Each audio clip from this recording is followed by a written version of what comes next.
So, what do you get when you like hot rods, but you also like muscle cars? Honestly, it's only a matter of time before somebody ends up putting a flathead in a muscle car.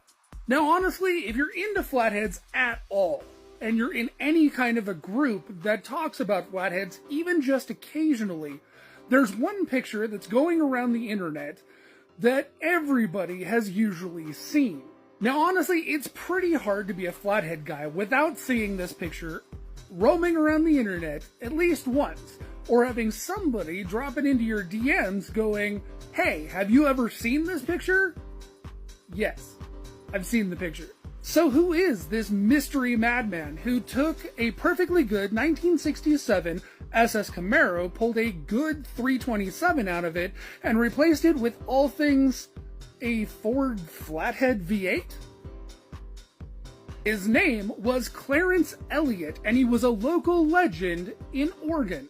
And just to clarify, I said he was a local legend in Oregon, not that he had a legendary organ. Don't be gross. Now, Clarence had a very long history of building flathead race engines, and he had even so much as taken many of the cars that he had built with flathead Ford V8s to Bonneville. He was well known for racing in the H and HG class. Now, unfortunately, the car was only about a year old when it was stolen from its original owner and ended up at impound unclaimed at the local police department.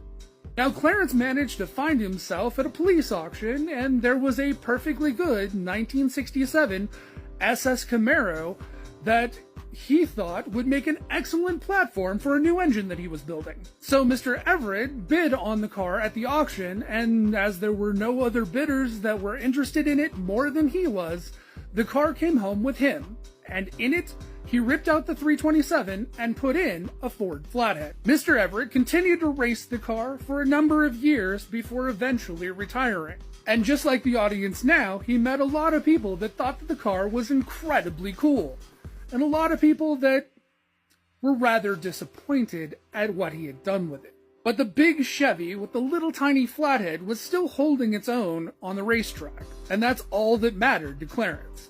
Now, maybe one of you knows what happened to this car. I wasn't able to actually find anything in any of the articles that I ran across. Now, honestly, whether you agree with Mr. Everett's choice of putting a Ford Flathead in the car, or you're completely against it, be sure to let me know in the comments. The one thing that is very clear is that long after Mr. Everett has reached room temperature, the internet is still keeping this local Oregon legend alive.